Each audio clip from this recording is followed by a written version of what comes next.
Welcome back to the deep dive, everybody, especially all you business owners and C-level execs out there. Hey, everyone. I'm Lex, And I'm Vera. and today we're going to be taking a deep dive into some of the top articles from Harvard Business Review, all about leadership and decision-making. That's right. We know you're busy, folks, so we're going to break down the most important insights to help you level up your leadership game. Yeah, no need to wade through pages and pages of dense text. We've got you covered. Absolutely. So let's jump right in. So the first article we wanted to tackle is called Manage Your Work, Manage Your Life. And it's all about that age-old struggle, work-life balance. Yeah, a lot of leaders we hear from feel like balance is kind of a myth these days. Yeah, it does seem pretty elusive, right? It is, but what's interesting is that a lot of the executives interviewed for this HBR piece actually reject the whole idea of balance. Really? Yeah, they say it's not about perfectly juggling everything. It's about making deliberate choices.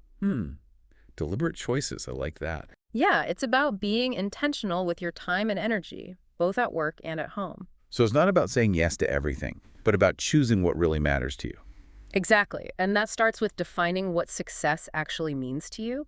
Because guess what? It's not the same for everyone. I guess that makes sense. Everyone has their own priorities. Right. And HBR found some really interesting gender differences in how leaders define success. Oh, like what? So their survey data showed that women tend to prioritize individual achievement, passion for their work, being respected, and making a difference. They put less emphasis on financial success compared to men. That's really interesting. It kind of flips the script on those traditional notions of what drives people to the top. It does, and it really highlights the importance of understanding your own values and what truly motivates you. So I guess the question for all of you listening is, how do you define success? And are you making choices, both in your work and personal life, that align with that definition? It's easy to get caught up in the whirlwind, but if we're not careful, we end up just reacting to everything instead of proactively designing the life we want. And you know what doesn't help? Technology. Ugh, tell me about it. It's supposed to make our lives easier, but sometimes it feels like it just adds to the chaos. Yeah, it's a total double-edged sword. On one hand, it gives us amazing flexibility and keeps us connected, but on the other hand, it can easily take over if we let it. So how do we find that sweet spot where technology is working for us, not against us? Well, the HBR article had some great insights from top executives on how they manage the tech beast. Okay, let's hear it. One of the biggest takeaways was the importance of setting boundaries. Be available to your team, of course, but not too available. Right, you don't need to be answering emails at 2 a.m. unless the company is literally on fire. Exactly, and be honest with yourself about your multitasking limits. Oh, that's a tough one. It is. We all want to believe we can juggle a million things at once, but the truth is, it just makes us less effective. Yeah, I've definitely noticed that when I try to do too much at once, I end up doing everything half-assed. Right, and that goes for both work and home life. One executive actually shared that they forced themselves to completely unplug at home to be fully present with their family. Wow, that's impressive. I don't know if I could do that. It's tough, but they found that constantly switching between work and personal life was leading to mistakes and confusion. I can see how that would happen. Plus, it set a good example for their team, showing them that it's okay to disconnect and recharge. Yeah, that's so important. When you're always on, it's like you're unintentionally preventing your team from stepping up and owning their roles. Exactly. You have to give them space to grow and solve problems on their own. So setting boundaries with technology, definitely something to think about for all of us. Absolutely. It's crucial for our own well-being and the success of our teams. Now, to successfully manage all of these demands, make those deliberate choices, you need a solid support system. Oh, for sure. And I'm not just talking about somebody to help out with the kids or pick up groceries. Right. This is about having a network of people, both professionally and personally, that you can rely on for practical help, emotional support, and a fresh perspective. Yeah, like mentors, trusted colleagues, friends, family, even that neighbor who always waters your plants when you're out of town. Exactly. The executives interviewed for this HBR article really stressed the importance of having help with those everyday tasks that can drain your mental energy, childcare, elder care, even just getting dinner on the table. Yeah, it's like that saying, you can't pour from an empty cup. Exactly. You need to make sure your own needs are being met so you can show up as your best self for your team. And this was especially true for the women in leadership who were interviewed. They talked about how crucial it was to delegate those tasks and create mental space to focus on their goals. Yeah, it's easy to fall into that trap of thinking you have to do it all yourself, especially when you're in a leadership position. But that's a recipe for burnout. Totally. The most successful leaders recognize that they need help, and they're not afraid to ask for it. So to all of you listening, I want to ask, what does your support network look like? Yeah. Do you have those go-to people in both your professional and personal life who you can lean on? If not, what can you do today to start building those connections? Remember, even the strongest leaders need a team behind them. That's so true. We're all in this together. All right, well, that wraps up our discussion on work-life wins and the importance of support systems. Let's move on to our next topic, the power of persuasion. Sounds good. I'm ready. Okay, so in their article, Harnessing the Science of Persuasion, HBR breaks down this essential leadership skill into 6 science-backed principles. Okay, 6 principles, I'm all ears. Okay, 6 principles, I'm all ears. All right, so principle number 1 is liking. Liking, okay. Yeah, and it's pretty straightforward. People are more likely to be swayed by someone they like. Makes sense. Yeah, we naturally gravitate towards people who are similar to us, share our values, our interests, even our sense of humor. Oh, yeah, for sure. And, when someone gives us genuine praise, it makes us feel good, right? It does. So how can you use this as a leader? Well, first, make a real effort to connect with the people you're trying to persuade. Find those common threads, whether it's a shared hobby, a similar work style, or even just a favorite coffee shop. Right, build rapport. Exactly. And don't be shy about offering genuine compliments. If you appreciate someone's work, tell them. It goes a long way in building that trust. Yeah, little things like that can make a big difference. Okay, next up we have the principle of reciprocity. Reciprocity. This one's all about the give and take, Okay. that natural human tendency to want to return a favor. Like, you scratch my back, I'll scratch yours. Exactly. And we see this all the time in business, right?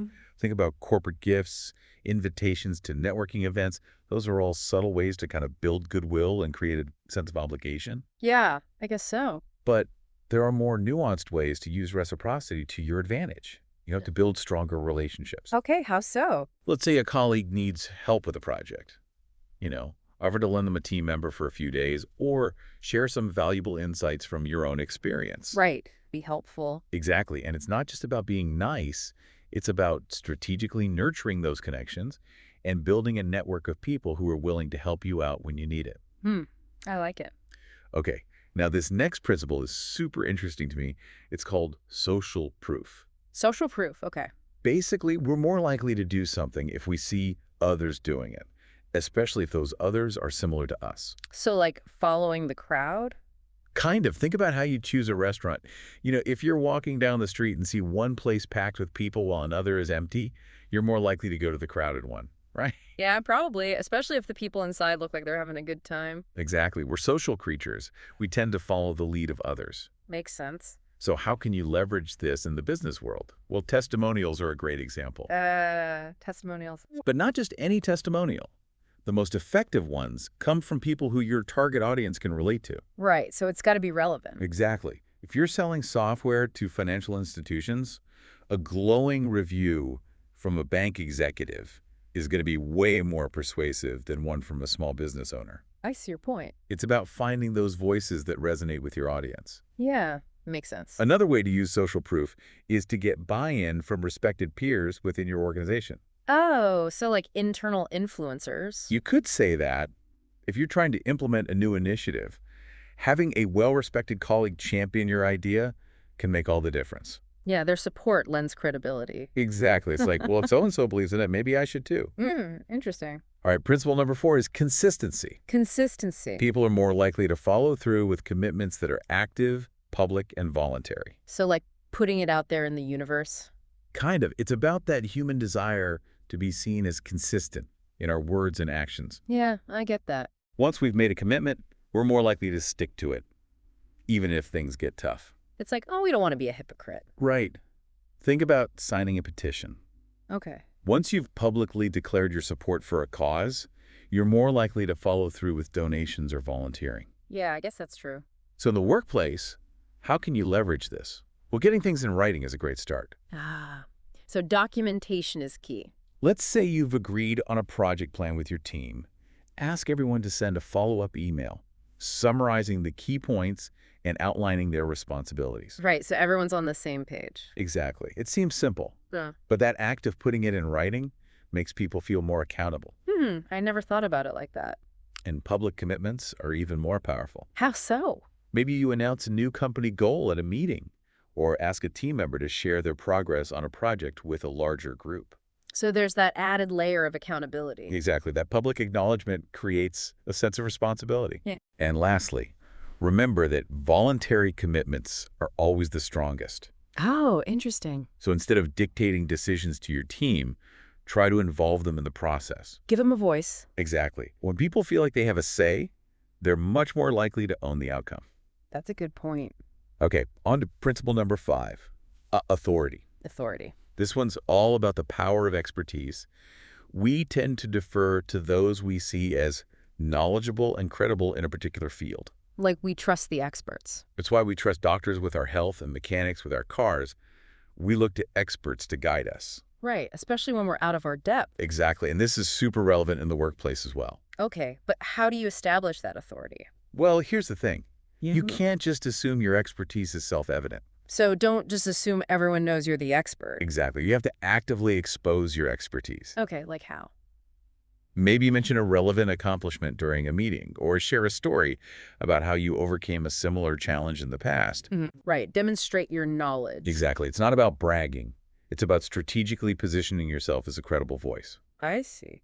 You can also boost your authority by citing research, data, or the opinions of respected figures in your field. Ah, so back up your claims with evidence? Exactly. It's all about building a strong case for your ideas. Makes sense. And last but not least, we have the principle of scarcity. Scarcity. This one taps into our fear of missing out. We place a higher value on things we believe are rare or difficult to obtain. Oh yeah, like limited edition stuff. Exactly. Limited edition products, exclusive events, even information that's not widely known. These things create a sense of urgency and desire. So how do you use that ethically in business? That's a good question. It's not about creating artificial scarcity or manipulating people. Okay, so be genuine. It's about highlighting the unique value and exclusive information that you bring to the table. Right, emphasize what makes you stand out. Maybe you share a piece of insider knowledge with a colleague and emphasize that it's not common knowledge. Okay, so like valuable insights. Exactly. Or you could emphasize the limited window of opportunity for a particular project or initiative. Create a sense of urgency. The key is to be honest and transparent, but still tap into that psychological power of scarcity. Interesting. So those are the 6 principles? Yeah, 6 science-backed principles of persuasion. A lot to think about. A lot to think about. It is a lot to unpack there, but Yeah. Once you master these principles, you can really become a more influential leader. Yeah, definitely. Okay, but now let's talk about how you actually deliver those persuasive messages, especially when it comes to presentations. Ah, yes, presentations. The dreaded presentations. They can either make you shine or leave you wishing you were anywhere else. Yeah, I've definitely had both experiences. Luckily, HBR has an article on just that. It's called How to Give a Killer Presentation. Okay, a killer presentation. Let's hear it. So this article really digs deep into what makes a presentation truly captivating. And surprisingly, it's not about having the fanciest slides or being a naturally charismatic speaker. Really? So what is it about then? It all comes down to the core of your presentation. The idea itself, the narrative you build around it, and your genuine passion for the topic. So substance over style. Exactly. Okay, so how do you actually do that? Well, it starts with framing your message effectively. Think of it as taking your audience on a journey. A journey, okay. Where do you want to begin? What's your destination? Yeah. And how can you create a clear and engaging path between those 2 points? Right, so it needs to have a flow. And the article stresses the importance of not trying to cram too much information in. It's better to focus on a few key points and really dive deep into them rather than skimming the surface of a ton of different ideas. Yeah, less is more. It's like that old saying, jack of all trades, master of none. Focus on what you know best and what you're truly passionate about. Right, your area of expertise. And don't be afraid to let that passion shine through. Enthusiasm is contagious. If you're excited about your topic, chances are your audience will be too. Yeah, energy is key. When it comes to the actual delivery, the article really emphasizes authenticity. Oh, that's so important. Be yourself. Don't try to force a persona that doesn't feel natural. Right, people can spot a fake from a mile away. Just relax, be genuine, and let your personality shine through. Yeah, be authentic. And whatever you do, please don't just read off your slides. Oh, God, no death by PowerPoint. There's nothing that kills engagement faster than a presenter who's just reading word for word what's already on the screen. Yeah, it's so boring. Think of your slides as visual aids, Supporting your spoken words, not replacing them. Right. They should enhance your presentation, not be the presentation itself. And speaking of visuals, the article actually suggests exploring alternatives to traditional PowerPoint presentations. Oh, really? Like what? There are so many tools and technologies out there these days. Get creative and find what works best for you and your message. That's a good point. And I know this is a big one for a lot of people, but don't let nerves get the best of you. Words are the worst. It's totally normal to feel nervous before a presentation. Oh, tell me about it. But here's the thing. Nerves can actually work in your favor. They give you energy and keep you sharp. So use that nervous energy. Exactly. And remember, the audience is on your side. They want you to succeed. Oh, that's nice. Just take a deep breath, relax, and focus on connecting with them. Yeah, connection is key. And when it comes to feedback, be selective about who you ask and how you process it. Oh, feedback can be tough. It can be incredibly valuable, but it can also be overwhelming if you're not careful. Yeah, especially if you're getting conflicting advice. Don't let those conflicting opinions throw you off course. Trust your gut and stay true to your vision. Yeah, you got to own your message. Remember, giving a great presentation is a skill that can be learned and honed. It takes practice, but the payoff is huge. It's definitely worth the effort. A compelling presentation can change minds, inspire action, and even launch careers. No pressure, right? One final takeaway from How to Give a Killer Presentation that really resonated with me was the importance of storytelling. Storytelling. Oh, I love a good story. Stories have this incredible power to connect with people on an emotional level and make information more memorable. Yeah, stories stick with you. Think about Richard Turer, the 12-year-old boy who invented lion lights to protect his family's livestock from predators. Oh, yeah, I remember hearing about that. His story was so simple, yet so captivating, it perfectly illustrates how a well-told story can grip an audience, regardless of the speaker's experience. Yeah, it's all about the delivery. So as you're crafting your presentations, think about how you can weave in stories, anecdotes, personal experiences, anything that will breathe life into your message. Right. Make it human. Make it relatable, something people will remember long after the presentation is over. Good advice. Well, that brings us to the end of another deep dive here on the Shield Media podcast. Time flies when you're having fun.